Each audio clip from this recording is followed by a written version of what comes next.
Everyone, Malegaon bomb blast में एक significant judgement release किया गया जिसमें सारे 7 अक्यूज्ड को निर्दोष करार दिया गया। हुआ यूं कि सबूतों की कमी की वजह से बेनिफिट ऑफ डाउट देना पड़ा और उस वजह से सारे अक्यूज्ड को एक्विट कर दिया गया है। पूरा मामला क्या है, मालेगांव बम ब्लास्ट क्या है, कौन लोग इसमें सस्पिशन में आए, उन सब के बारे में हम बात करेंगे। हेलो एवरीवन, मेरा नाम मोनिका है और लेट्स क्रैक यूपीएससी सीएसई में आपका स्वागत है। मालेगांव बम ब्लास्ट जो है वो सितंबर 2008 में हुआ। अगर आप तारीख जानने में इंटरेस्टेड हैं तो एग्जैक्ट डेट वाज 29 सितंबर 2008। मालेगांव महाराष्ट्र में एक जगह है। ये जो केस है उसके जजमेंट में 17 साल लग गए और 17 साल बाद भी कोई पुख्ता सबूत नहीं मिल पाए हैं। तो क्या है पूरी घटना, कैसे कैसे एजेंसीज के बीच में ट्रांसफर हुआ है ये केस, उसके बारे में बात करेंगे। अच्छा, जब अगर आप ये न्यूज़ देखेंगे या न्यूज़पेपर में भी पढ़ेंगे तो 2 लोग हैं जिनके नाम बहुत फ्रीक्वेंटली इस्तेमाल किए गए होंगे। एक हैं farmer BJP MP Pragya Singh Thakur और दूसरे हैं लेफ्टिनेंट कर्नल प्रसाद पुरोहित। इन दोनों का इस केस से क्या कनेक्शन बताया जा रहा था उसके बारे में भी हम चर्चा करेंगे। Let's start with the case. Maharashtra में नासिक जिले में मालेगांव नाम की एक जगह है, उसकी लोकेशन आप यहाँ देख सकते हैं। 29 सितंबर 2008 को मालेगांव में एक ब्लास्ट होता है जिसमें 6 लोगों की जान चली जाती है और 100 से ज़्यादा लोग घायल हो जाते हैं। ये ब्लास्ट का पर्पस ऐसा माना जाता है कि वो जो समय था उस टाइम पे रमादान चल रहा था और नवरात्रि आने वाली थी। जिस एरिया में ब्लास्ट हुआ वो मुस्लिम डोमिनेटेड एरिया था, वहाँ पे मुस्लिम पॉपुलेशन ज़्यादा रहती है। अब टाइमिंग जो है उसकी इस तरीके की थी कि शायद इस ब्लास्ट से कम्युनल टेंशन्स इंसाइट करने की कोशिश की गई थी, कम्युनल दंगे हो, हिंदू मुसलमान के दंगे हो, इस तरह का प्लान किया गया था। इस ब्लास्ट में किस तरह से एग्जीक्यूशन हुआ उसे जान लेते हैं। तो ऐसी थ्योरी बनाई गई, क्योंकि अभी क्या सबूत आए हैं, क्या हुआ है, उसके बारे में भी हम डिस्कस करेंगे। पर माना जा रहा था कि एक मोटरसाइकिल पर बम प्लांट किया था और उसके थ्रू ब्लास्ट कराया गया। जो एक्सप्लोसिव सब्सटेंस है बम के लिए जो इस्तेमाल होते हैं वो एक्सप्लोसिव सब्सटेंस कश्मीर से आए थे और पर्पस क्या था, दंगे कराना।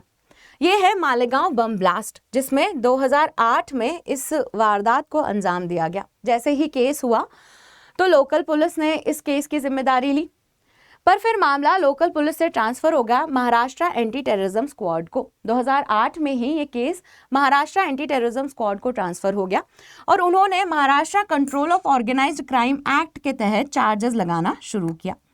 अच्छा, इसमें उन्होंने 11 लोगों को अरेस्ट किया।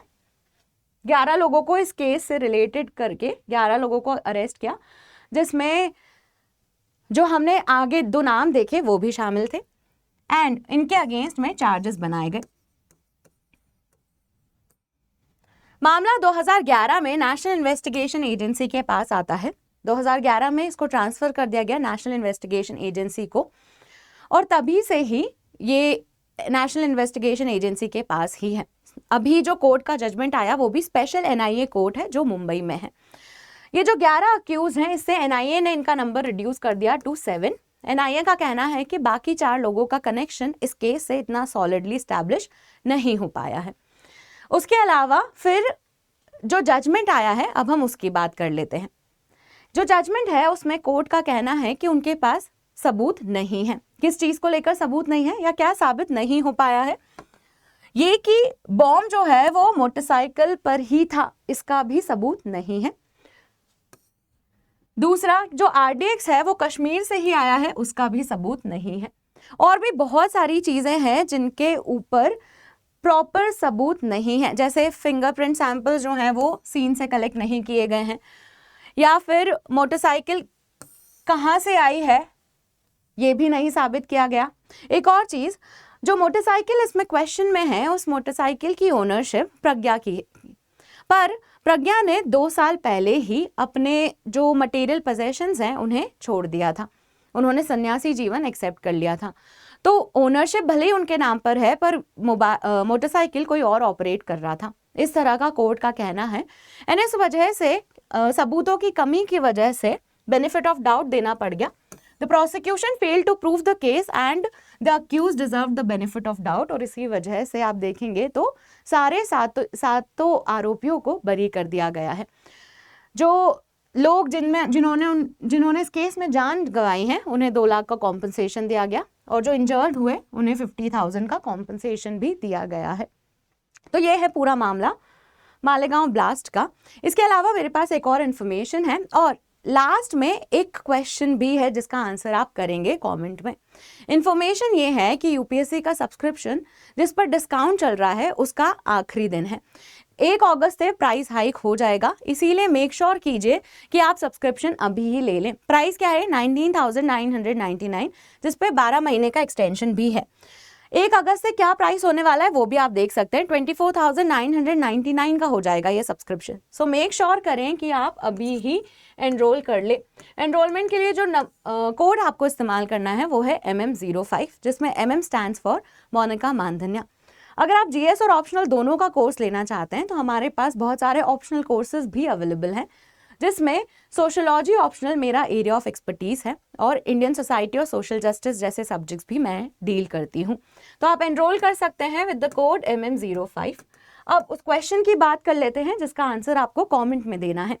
Who among the following founded the revolutionary organization Abhinav Bharat in the pre-independence India? आज़ादी के पहले अभिनव भारत नाम की जो ऑर्गेनाइजेशन है वो किसने बनाई है? आप ABCD करके आंसर कर सकते हैं। A is Lala Lajpat Rai, B is Bal Gangadhar Tilak, C is Vinayak Damodar Savarkar and D is Bipin Chandra Pal. आप कमेंट में आंसर दीजिएगा। जिन्होंने मॉडर्न हिस्ट्री पढ़ी है उन्हें ये आंसर करना बहुत आसान होगा। एंड अगर वीडियो पसंद आया है तो make sure to like the video and thank you for watching.